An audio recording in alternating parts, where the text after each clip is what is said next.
but of course you have to be very careful with the Bard in the bot lane. And what I think is very interesting as well is this Orianna answer to the LeBlanc. I think that Syndra is a little bit more of a skill matchup, and early levels Orianna can be very oppressive into the LeBlanc. However, typically low mobility mages are something that LeBlanc loves to play into. And the thing about Orianna is she does get some magic resistance from her E, which does help mitigate some of the burst, but Orianna is going to struggle in a side lane against LeBlanc. You're walking through your jungle, trying to rotate from top to mid, there's LeBlanc, one-shots you. Like, but G is clearly confident. Question is, will they really be able to do that against the LeBlanc? Questions across the board already. We're straight into the game. And 30 in, you can see that nothing too crazy happening in the early game. A bit of vision has been invested. I'm just going to bring up the minimap really quickly to highlight some of the things. So you'll see that some deep visioning was invested on TSM towards the red side. This does suggest that they did a very early invade to get that information as to where Peanut was starting. On top of that, you can see these wards down towards the bot river so that TSM could counter exactly what Fnatic did to them in their first game of Worlds. So nothing too crazy, just a bit of early vision investment from both sides, and now we're straight into the lane. Speaker goes, gets the oracles, sweeps away the ward that was in the river. As we saw Bjergsen and Shiate just trading a little bit in the mid lane. You can see like Bjergsen running the Corrupting Potion will have a little bit more sustain in the lane, but Shiate very safe when he gets his shield. Doublelift having to flash there in the bottom lane is it was just a little bit too aggressive, perhaps trying to rush that level 2, but couldn't quite get there in time. Exactly that, Medic. I think Doublelift and Biofrost had the push and they thought they were going to get the level 2, but then they realized that Mark was posturing very aggressively. And now the hook onto Doublelift. Doublelift might even be dead here. The Ignite goes down. Doublelift trying to escape it. He's already burnt heal, and Kramer gets first blood in the bottom lane. Huge for the LGD 2 versus 2, and it all came off the back of a huge punish and slight overstep from Doublelift. That level 2 is now going to be even further delayed. He does not have the teleport, and already LGD off to a strong start. He'll be hoping that this cannon stays alive. It should. I believe the minion wave will... Oh, actually, it might go down before he gets there. Biofrost's going to try and hold it, but the cannon is under turret range. A few more auto attacks will be enough to take it down. Is Doublelift going to get there in time? Not quite. That is a huge loss now for Doublelift in the bottom lane. It certainly is, Medic. It certainly is. TSM already find themselves at a nearly 1k gold disadvantage. That is not the start that they wanted. We saw what happens when you put this Ezreal behind. Fnatic demonstrated it beautifully in their game versus Gen G, and with a similar matchup with the Senna.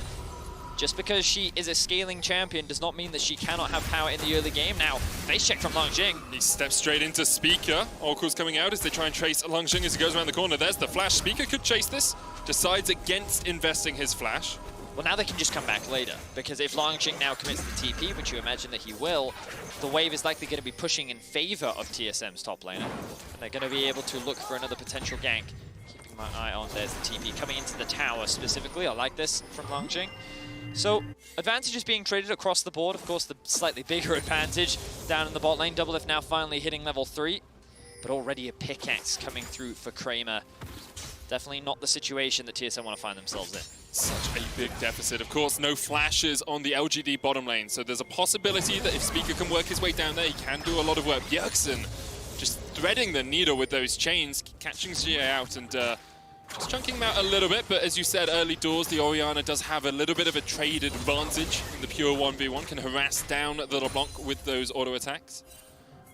Mark also hovering around the mid lane. This makes it harder for Bjergsen to look for those trades. Biofrost, though, recognizing where Mark is, posturing towards Kramer. I'm looking at this huge stack wave on the top side. Notice these 2 wards that are actually just hovering in the top lane to try and give cover for Broken Blade at a potential dive. Of course, without the flash from Longjing and no level 6, it means that Broken Blade's actually going to get a huge CS advantage up towards the top side of the map. He's likely going to get that level 6 first, which means that plays aplenty from the side of TSM. We just need to see them. So what we often talk about is the proactive Shen ultimate, right? The proactive Stand United. You are the ones dictating the pace of the play instead of using it for the shield to try and disengage a player that has been engaged on you. Hook's going to land here only onto Biofrost. Last Embrace comes out as well, but Biofrost very safe underneath his tower for now. Stacking up those heals behind. He's just going to bounce back after taking a small amount of damage. looking at these junglers, nothing too crazy been happening, just focusing on farming. They're actually keeping up with their laners, as you kind of expect from a Graves and a Lilia. I would quite like to see Speaker return up towards the top side, knowing that Longqing has no flash and is only level 5. But it's something that I imagine TSM will do. Note that in the top lane, there actually should be a stacking wave. And what I want to see from Bjergsen is look for a push in mid so that he can roam up top and they can actually set up a dive. Even with the ultimate, with a Shen, I think it's very realistic that they can pull that one off. But in order to do that, they need to be able to get Prio in mid. And right now, Mark is making that a little bit harder as he keeps showing his face here. Yeah, the fact that Kramer got the early pickaxe makes his push into the Ezreal really strong. So as soon as Kramer pushes the wave towards that bot tier 1, Mark is able to roam away. And you can see TSM are having to play so safely around the fact that a Nautilus might suddenly be in any of their lanes. And actually coming up here just to help out Peanut on the Scuttle Crab. I played a couple of games with Ender last night and he told me trying to take a Scuttle Crab as Lilia is so darn difficult because you have no CC, and of course when you CC the Scuttle it loses 50 armor and 50 magic resist, so you're kind of just slapping it with your stick until someone comes along and bops it for you. Good guy Mark, helping out his jungler. You can see the Tiamat already completed for Broken Blade, going to help him with that wave clip. Definitely very valuable against the Renekton. Starting to lose a couple trades though, now that Longqing is getting a couple levels under his belt, and it's that level 6 mark that I'm looking at. Are we seeing any potential plays coming out from TSM? It looks like for the time being, nope. GA just going to grab that blue buff, sitting at level 7. Early Null Magic Mantle coming into his inventory. Really like seeing this from Orianna players. It's just such a good magic resistance item. Meanwhile, Biofrost in the bot lane. Going in with the Magical Journey, Speaker's going to join them as well. Mark immediately hooks the Graves and Biofrost doesn't quite land the stun and has to flash away. Shen can come down here, has the Stand United, Bjergsen's joined the fray. 3v4 right now, of course, there's the Stand United coming out from Broken Blade as he comes down towards the bottom lane. It's a 5v3 underneath the tower and LGD are trying to survive. Bjergsen dives in, there's one, Mark down. TSM start to call the alarm bells and retreat as another lockdown comes out. True Shot Barrage chunked out both Kramer and Peanut, but TSM execute the dive pretty darn well. So, here is the Shen ultimate play that we wanted to see from TSM. They finally get a kill on the board. They will lose some plates and farm as a result of it, but I think they're still pretty happy off the back of that. Get themselves a kill, alleviate some of the pressure. The problem is they didn't kill Kramer. Yep. So Kramer still gets a lot of farm in the bot side of the map. He's not really put behind. He still has an advantage over Double Left and is going to be able to push that bot wave out. Meanwhile, Xie pushed a wave, got himself a play. Longqing pushed a wave, got himself a play. So in terms of gold, LGD end up coming out on top because all 5 members of TSM are committed towards the bot lane. So here we see the initial play. They're trying to get a little bit of damage down. They're shoving in the wave. Biofrost forced to flash very early on at the risk of getting stunned up.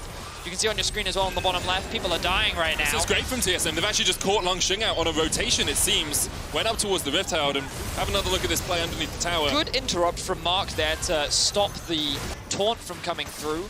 But at the end of the day, the damage from Bjergsen was more than enough. And they're able to get themselves a kill. As you rightly said, they got another kill up towards the top side. Bjergsen now has a pretty good angle on the 3 members of LGD. Not going to commit to it though. Here comes the Shen from the flank. Look at him behind the pit. There's a blast cone there for him to get even closer. Has the taunt. He's going to dive forward in just a second. Peanut, Mark and Xie have been spotted out. Bjergsen on a ward, but here we go for the big fight. All of LGD in the back of the pit. The root comes down. The shockwave pulls back Speaker. Mark re-engages onto Biofrost. Now Xie stepping forward. TSM retreating just a tad as here comes Kramer from the middle lane. Last embrace doesn't quite connect, but Biofrost is still left for the Wolves. Xie will take him. The Rift Herald was secured though by TSM. So initially, that 4 versus 3 looked great for TSM, but then they realized, oh, we don't have enough damage to win out on this fight. Looks like we're gonna have to disengage from this one. And unfortunately for them, they end up losing a member. Now Peanut in the top lane. Broken Blade still has flash, but he's gonna go to sleep and is sliced up in his dreams. Couple small mistakes now coming through from TSM, resulting in LGD picking up an even bigger gold advantage. Of course, they did get themselves the Rift Herald. Double F did get a lot of free farm down towards the bot lane. Now Biofrost back in top lane. Longqing, he's just feeling the hurt as all of TSM continue to dive on him. You can see Bjergsen's coming up through that tri-bush as well. TP's expended by LGD to try and disengage. Collateral damage. Bjergsen double pop, dive straight in, can't hit Longqing, and there's the Dawning Shadow. Peanut and Xie now very healthy. Bjergsen chased away. And it was a little bit too greedy from the TSM mid. Yeah, and it feels like that these small plays that TSM keep trying to go for end up falling short. 2k gold advantage LGD now find themselves with, and it was TSM we wanted to be seeing these early game proactive plays from, but An overstep from Broken Blade in the top lane, ends up getting ganked. Bjergsen tries to dive a tower when he just didn't need to. They got a TP out from Xie. That should have been more than enough. But it ends up backfiring, and then they give another kill over to LGD. And look at that, another plate going down in favor of Xie as well. TSM, they're starting to lose control of this game much quicker than they should be, really, especially with the early game agency that they've drafted for themselves. They need to slow the game down a little bit. They need to wait for the Shen Altar. It's now up. Then they can start looking for plays elsewhere. Yeah, the last time they used that Stand United proactively, it worked out so well for them, and now they're trying to fight around. The Dragon Doublelift dived in, stolen away, the smite from Speaker. Mark stunned up, and Speaker's on the chase. Dredgeline's going to get Mark just that little bit of distance, but Speaker is having none of it. He's chasing him down, looking for the kill. Doesn't have flash, but does have the dash. Speaker gets the Nautilus. And now it's weird plays coming out from LGD. Only 2 members trying to secure the Drake. It was a pretty slow clear, and that meant that Doublelift, alongside Biofrost and Speaker, had the numbers advantage, could just steal that one away, pick themselves up a kill. So, a lot of trades coming back and forth. 3-4 is the kill score. Now, Kramer doesn't have a support, so he can't go anywhere near his tower. Speaker can drop the Rift Herald, and that's going to be a lot of gold going into the back pocket of Doublelift. Unfortunately, Speaker can't drop the Rift Herald because Bjergsen has it, Vedius. He was the one to pick it up in the middle of that battle that we had earlier on, but this should still be plates here for TSM. Biofrost chunked out just a little bit. The plate doesn't quite fall, will be taken out by the minions, and actually Doublelift did secure the gold from it. So that really sucks, though. They really wanted to drop that plate there. That would have been so valuable for TSM. And now they're in trouble because Speaker just gets ulted. Lilting Lullaby onto Speaker. Temper Fate will keep him alive for the moment. Bjergsen's coming in to try and help out his jungler. Watch out, Eat is Speaker. Mark goes in. There's the shockwave. Misses Xie. Caught out just a little bit. Broken Blade comes in with the Stand United trying to join the team, but now he's in the midst of LGD. And it's a 5v1. That's an unfair fight. LGD get their 5th of the game. And you can see, like, the fact that the Herald wasn't bot meant that the tower didn't go down. Kramer and Mark could return to lane. And then the rest of LGD punished the fact that Speaker overstays, trying to set up, or like he was hovering around that tri-bush that was just behind the tower, which means they end up getting collapsed on in the river.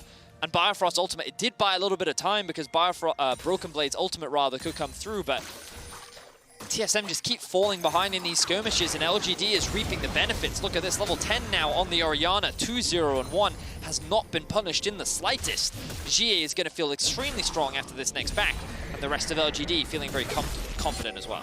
Have another look at this. You can see the Lilting Lullaby comes out into the Tempered Fate. Yes, and then the Shen ultimate going to come through right now. Going to keep Speaker alive. You can see Bjergsen dives onto the backline, but cannot rip through the defenses of Xie.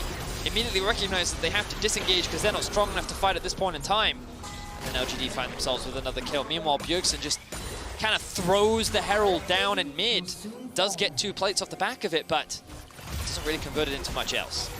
Kramer all on his lonesome once again in this bottom lane as Mark is slowly working his way across there. We've had a couple of games in a row, Vedius, that have seemed quite chaotic, that have seemed like teams overstepping just a little bit, giving away a couple of kills. It feels very similar to the Fnatic game we just watched, but LGD seem to just be coming out on top a little bit in some of these trades, and because of that, as you said, they have about a 1,800 gold lead. Yeah, I feel like we've seen on both sides just a couple of positional errors that have been quickly exploited by the other side, and unfortunately for TSM, they've just made one too many more than LGD, just kind of put them in this position. Bjergsen lands the root. There's the Tempered Fate. Biofrost and Speaker try to trade onto Xie. The Shockwave's going to bring them back. Dawning Shadow coming out as well. Xie gets the shield, and TSM are forced away. Early magic resistance combined with the E makes Xie a difficult one to dive. And because Biofrost's not in the lane, LGD can just take down this tower. Can't quite secure it yet as the wave comes forward. You actually saw TSM did get more plates in the early game, so they had just that little bit extra gold from there. But the extra kills for LGD and slight CS discrepancies, 20 in the mid lane, 30 in the top lane, giving LGD that gold lead. I think that LGD have done a great job of finding these advantages, and a lot of it started with the bot lane 2 versus 2, getting that kill onto Doublelift. The fact that they've been able to find these multiple picks onto TSM has resulted in them being in a very commanding position. Now look at them, they're just taking down these outer towers. They don't need a Rift Herald, they don't need to trade it for another objective. It's just punishing the mistakes of TSM. And again, the reason why that mid tower went down is because 3 members tried to set up a dive onto Xie. They couldn't pull it off, they invested a lot. That means that they're forced to reset, and Xie and Peanut are like, I guess we'll just take this then.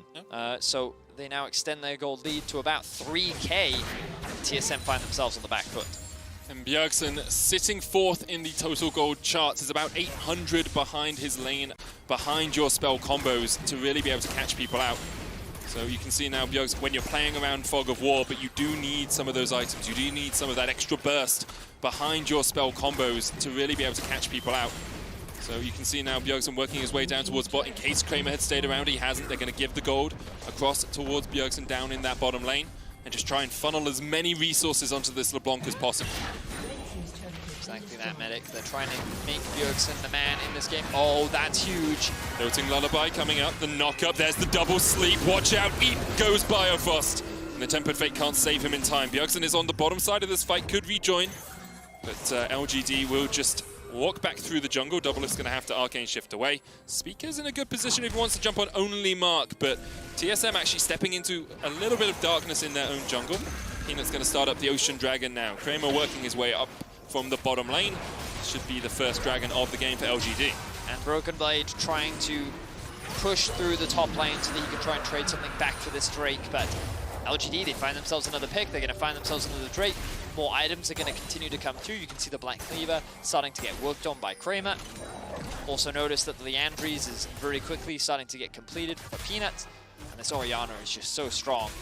You expect the Banshee's Veil to come through from Xie. And for anyone that has played LeBlanc, you'll know that Banshee's Veil really sucks because a lot of your damage comes from the combo effect. So you'll land one ability and then you follow it up with another. And that Banshee's Veil mitigates a lot of that. So a really valuable item purchase, and it gives you a lot of helpful magic resistance as well. So Xie is only going to get harder to kill. After that, he can build even more damage. And then LGD's comp is going to be a difficult challenge to face when the team fights come. TSM, on the other hand, they do have some strength, right? You've got the Ludens finished on the LeBlanc, you've got the Manamune stacking up. You see Bjergsen trying to trade here, and the Stand United, you've got these proactive plays, they dodge away from the Shockwave, and they just take down Xie. So I was just about to say, the thing that TSM need to be doing with their comp is looking for picks on a side lane. And this is a great example of finding one. Xie felt very confident in the 1v1. The thing he didn't appreciate was it ain't a 1v1, mate. Shen ultimate is there, primed and ready to go. And I think the investment is worth it for TSM because that's a lot of valuable gold that you're going to get in your back pocket. It's going to slow Xie down a little bit. Hey, they're even going to get a bit of tower damage on the top side. TSM needs someone to catch this top wave. Looks like LeBlanc is going to reset and go and catch that. And this is what we need to see more of from TSM. Utilizing the Shen LeBlanc combo, attacking these side lanes, looking for picks there. Oh, it's a TSM behind them. They've overstayed. Speaker caught out to start off, and here comes Xie. He's not happy with the fact he was just killed. Speaker killed by Peanut. Teleport out here from Broken Blade. It's not what you want to see if you're TSM. Once again, just those positional mistakes, those overstays, costing them big. Yeah, and a good utilization of the teleport from Xie as well. He had the deep flank, he could collapse on it. 2 TPs were invested for that kill, and honestly, LGD aren't going to get a huge amount outside of a single kill. So, like, there is definitely a silver lining, but it was a situation where TSM, they just overstayed a little too long when they didn't need to. They're now going to try and cross-map this play into a tier 1 top tower, but that tower is still very healthy. You can see Xie paranoid to face check any of these brushes. Don't really blame him. Like, I've been burst out by a LeBlanc enough times to know that she can be a very scary opponent. Doublelift continues to scale up on this Ezreal as well. He's got the Stinger alongside the Sheen. He's going Trinity Force Ezreal, not the Iceborne Gauntlet. Wants that upfront damage. Team that up with the Serrated Dirk. Yumu's almost complete here for Speaker. There is a lot of DPS on TSM. It's just about being able to navigate team fights effectively against a Senna, against a LeBlanc. Against an Orianna, against a Lilia, right? Like the zone control that LGD will have in a fight is pretty monstrous. It certainly is, and that's why I'm kind of looking at Doublelift to be the kind of, I'm trying to think of a word, the guy that will save them, basically. Savior? Yeah, that's the word, savior. You'll notice that he is sitting at 195 CS at the 20-minute mark. He's likely going to get that up to 200 as well. So even though he died early, he's been able to come back very nicely in terms of experience, farm, and itemization. He's now got, the Muramana fully stacked. The Trinity Force is likely going to be completed soon.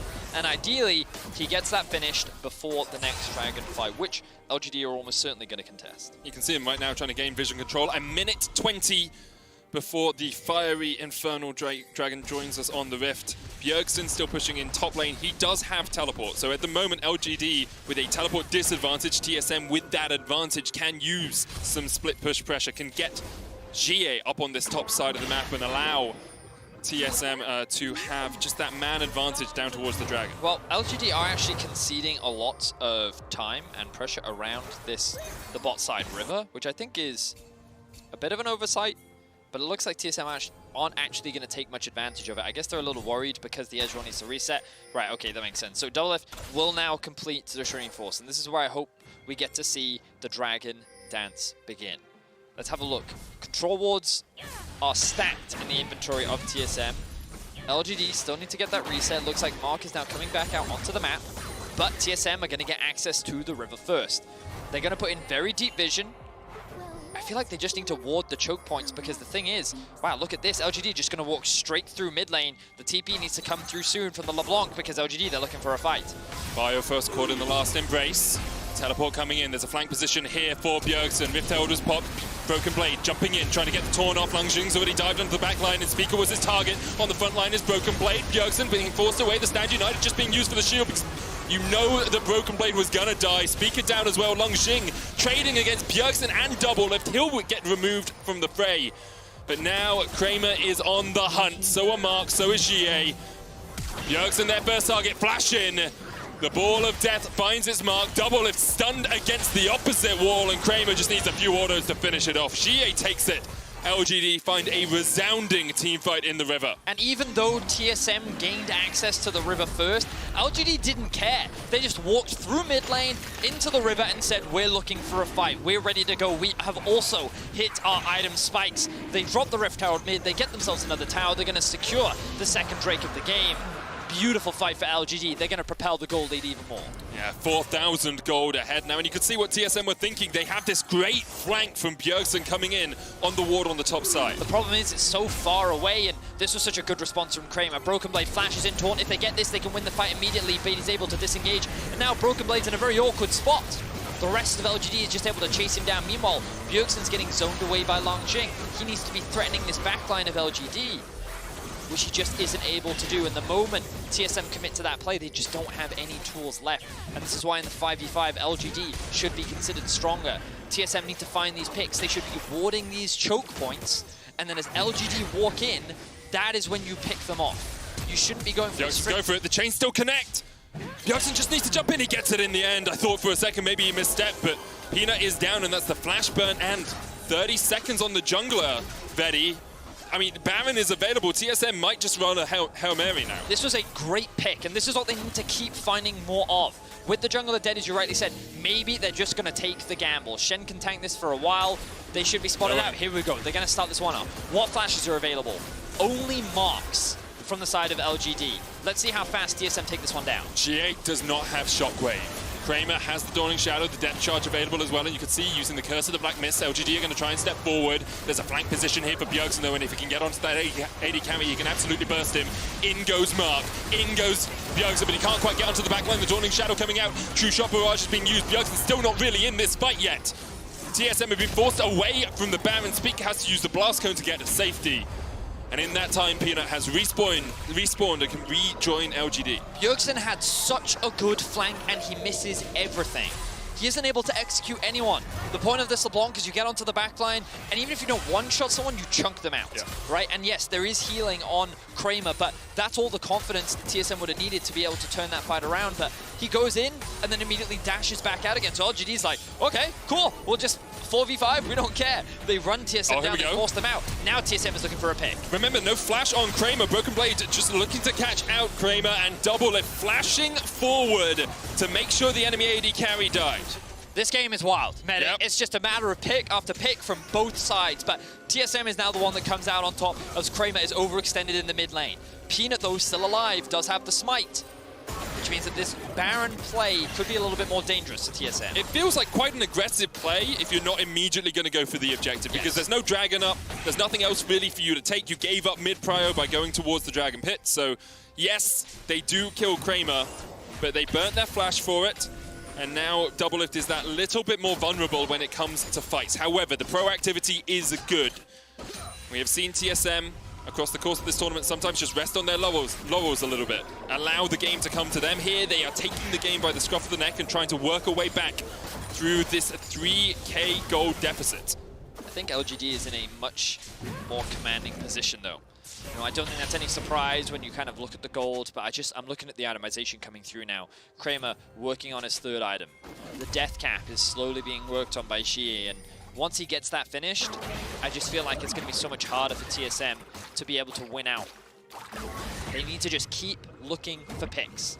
Utilize the fact that LeBlanc is very mobile, keep creating these pockets of vision where LGD don't know what's going on, because this next Drake fight, unless you find a pick before it, you're going to have to concede it. LGD is just in too much of a commanding position to be able to just go for a straight up front to back. And if they do, they're likely going to lose the Baron as well. So TSM need to play this patiently, need to look for those opportunities, because trust me, LGD has been doing that consistently throughout this game, and every small misstep that TSM has made, they've been ready to punish it. Well, TikTok on the Shen ultimate. Stand United, about a fifth of its cooldown left. Broken Blade down in the bottom lane, can rejoin anyone in about, I'd say, 20 seconds or so. Right now, LGD are gaining mid priority. The vision control for TSM is dead. Now TSM are looking for a pick in the side lane, but this might just be the inhibitor in the mid lane, Vedius. I mean, we were talking about it, right? Like, LGD, they'll punish these mistakes. They're going to interrupt the backs as well. Beautiful ultimate there from Kramer. The TP going to be forced out, but that's the inhibitor gun. The damage has been done. LGD walk away with a kill, an inhibitor, and they're going to get the dragon to boot. TSM once again trying to be proactive, but LGD, well, they played them at their own game. Mark flash forward, caught out double lift. And it was so difficult for Double to do anything in that situation. I mean, it was an easy decision for LGD to make, because they recognized that 3 people of TSM were topside, and they were like, you know what, if you're going to send 3 people top, we'll send 3 people mid, because that's how trading works. So we're going to push down mid, and then Double if tries to hold the line, uses his E too early, immediately gets punished by Mark. So LGD just picking up and finding these moments to be able to punish TSM, and they're able to do it now. They're playing towards the Dragon Soul, which TSM is going to be forced to fight. They can also set up for Baron if they want to, but there's no need for LGD to force, because, again, the longer this game goes on, the easier it's going to be for LGD to play. That Rabadon's death cap on its way for Xie now as well. Liandry's complete on Peanut. Blade of the Ruin King and the Black Cleaver for Langxing, alongside a Black Cleaver for Kramer. Like, he's at 3 items. This is a very scary center right now. Saw earlier, he's at least 40 stacks, probably on his way towards 60. And LGD, well, I'm not sure what that TP is about, but it's there. Oh, it's Xie. I thought it was Langxing coming in. I was very confused. But yeah, Xie joining the team makes sense. Bjergsen doing a good job of getting the Scuttle Crab here to just deny that little bit extra that LGD could have had in terms of controlling the river. But Mark is looking for the flank, and he's got depth charge once again. Bjergsen low on mana. Mark, the hook will reset off terrain hits, but doesn't give you all of the cooldown back. Okay. Fair enough. I like to play for LGD, move through the top side jungle, get a bit of deep vision in. And now they're going to control the Baron area. Of course, the Drake has been spawning for a very long time.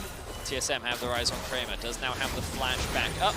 Meanwhile, Broken Blade still pushing in the bot side of the map. TSM will finally be able to take down this tier 1, but LGD not too upset about that. At this point in the game, losing that objective is absolutely fine.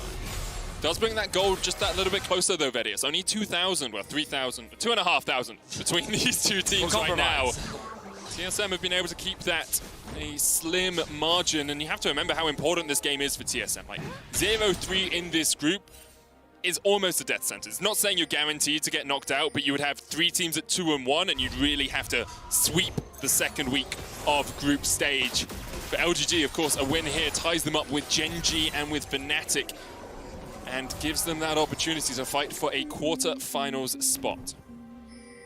This was always going to be a difficult group for every team in it. And unfortunately for TSM, they've kind of drawn the short end of the stick. They have not been able to find wins against Fnatic or Gen.G. And as you rightly said, this is an extremely important game for them. Ending first week 0-3 is not how they wanted to start their Worlds. Bjergsen now goes in to get a bit of poke off, but LGD, considering how their play-in started, I think expectations were that they would not be in this kind of position. Their only loss so far in group stage was to Gen.G, and a win here would tie them for first, with both Fnatic and Gen.G making week 2 all the more exciting. Historically, teams that go through playoffs do make a resurgence when it comes to the group stage. I look back at Fnatic, G2 in previous years, Cloud9 have traditionally come up through the play-ins and then had very deep runs. So maybe LGD just needed those few games to wake themselves up. They did go 1-3 in their group stage there. Looking to not repeat that performance on the world's main stage. For now, though, Baron up a minute 49 on the objective. We expect everyone to fight over this Infernal Dragon. It would be Soul for LGD. In TSM, you do have a 3-item AD carry. You've got Death Dance now on the Ezreal. You've got 2.5 items on Bjergsen. You have a very tanky top laner in the form of Broken Blade on this Shen. The question is, can you out-team fight LGD? Well, so here's the thing. If Bjergsen one-shots Kramer or Peanut, there's a world in which TSM win. But the two people that I mentioned both have stopwatch. So, like, it's not an easy task. And it seems like LGD are very aware of how they could potentially lose this game. So it's an uphill battle for TSM. They have to find a miracle. They need LGD to make a mistake. And if they can find it, then there's a chance they can turn this game around. But the Dragon spawns in 50 seconds. LGD are pushing this wave in deep. So they can guarantee this prio, move into the river, maybe even reset to restock some of this vision, because Mark running a little low right now. The one good thing for TSM is that inhibitor is respawning. No more super minions coming in the mid wave. In fact, you can see the wave right now that is at the inhibitor itself is only normal casters and melee minions. So Bjergsen should be able to clear that out pretty quickly. And now LGD, prime position to fight around the Infernal. Peanut's going to take the Blast Cone away, you expect. Just waits a moment to see if there was an opportunity to engage. But there's a great tempered fate. Catches Kramer. Bjergsen looking for it. Depth shot's going to land on him. He's knocked away. Kramer uses the stopwatch. Double lift hooked. Does have the flash back up. LGD disengaged to the fight. What have we burned? We burned a tempered fate for a depth charge. And a stopwatch is gone on Kramer. So now Bjergsen has a slightly easier task of catching out that AD carry. LGD going to start it up. This is it, TSM. This is the moment to fight. 4,000 HP on the Dragon. TSM looking for the flank. Bjergsen trying to come in from the side, but already Stand United has been used and Bjergsen's jumped into the pit. Hooks goes in. Speaker called out, and there is the Dragon secured by Speaker. Team Liquid, TSM able to fight this one out. Biofrost forced back, but you can see Double Lift has been caught. He is dead. Biofrost is next on the menu, and although you got the Dragon, you do not win the fight, TSM. LGD on the front foot now. Biofrost being forced away by Peanut. The Swirl Seed goes wide, but it's only Broken Blade and Peanut left alive. Biofrost left alive. Biofrost will just about escape with a final Caretaker's Shrine. Peanut looking for the Swirl Seed, can't land it. Swings around the hammer. Mark goes down, but the rest of LGD are pushing in the mid lane. Inhibitor their target, and maybe even more than that. 13 seconds on Speaker, 17 on Bjergsen. Broken Blade being forced away here by Peanut, and the rest of LGD actually just want this kill. Teleport used, as Broken Blade will be able to escape, doesn't die in time. He gets back to the Nexus Towers, and the tier 2 in the bottom lane will be forfeit as well. TSM, you stopped the soul from happening, but you did not win the fight. Beautiful play from Xie there. His use of the ball to just chunk out Bjergsen stopped him from getting onto the back line. And while they were not able to secure the fight, the moment that Bjergsen died, it became so much easier for LGD to play the 5 versus 5. Just running down TSM as they tried to escape. Shen couldn't even get involved because Bjergsen died before he arrived. And again, I have to give so much props to Xie there because his ball positioning was perfect to just deny Bjergsen that access to the back line. And now, TSM, they've been able to delay the game for about 3 minutes. They lost their inhibitor in the mid lane. That's 4-minute timer before that comes back. But there is a Baron on the cards, and LGD seem hungry for it. 6,000 gold lead for them. Kramer stepping up. 4 items complete now on the center. Infinity Edge in his inventory. And Mark just very willing to be the front line for this LGD team. His hooks have been on point. Bjergsen is down towards the bottom side river. LGD have gained total control of the Baron area right now. Peanut stepping forward, fighting over mid control. Bjergsen coming in. Lang Xing is not with the team right now. He does have teleport. He's going to get that top lane pushing in towards the TSM base. Now that Bjergsen has the death cap, his ability to one-chop is definitely stronger. Problem is, once again, still the stopwatch on Peanut. Kramer has the flash available, so he can get out of harm's way. My major issue is, where does he TP? There aren't any wards. There's no flank position for him to get into this. He's going to have to TP into mid lane, I imagine. Like, he has no other choice. Unless Broken Blade can drop the control ward right here. He's stepping in behind them. This is his way into the backline. Here we go. 6,000 HP on the Baron. LGD in a little bit of two minds, deciding whether they want to fight it or whether they want to fight TSM. They force TSM back. Bjergsen is still in a very good flank position, not spotted on any vision. Broken Blade, the one hooked up here. Bjergsen is in the perfect spot to catch out Kramer. Kramer flashes away from the chains and just about survives. The shockwave hits on two. Double F kills Kramer, but the shockwave is massive for Xie. And now LGD just rampage through the TSM backline. Double F tries to cleanse and get himself away. Can dash in just a second. The mystic shots are hitting. There's the arcane shift across the wall, but Langxing is having none of it. He will chase him down. Double F once again trying to get away from this mark. Ignites him. The Ruthless Predator stun connects, and that is it. Only Bjergsen left alive for TSM. That was the flank for Bjergsen, but it was the fight for LGD. Longjin is going to end the fight by killing Bjergsen at the very end, and LGD now with 4 members strong are looking to end the game. Try as they might, TSM could not find the win. LGD too strong on the day. They will tie up with Genji and Fnatic at 2-1 in this group. Beautiful team fight at the end there from LGD. Xie once again with a fantastic shockwave and playing the fight beautifully. The plan from TSM was to try and pinch the jungle pool from Peanut, but even on the Lilia he was still able to have an impressive performance, and they couldn't find those early game picks. They were the ones that kept getting caught out. LGD kept finding these opportunities.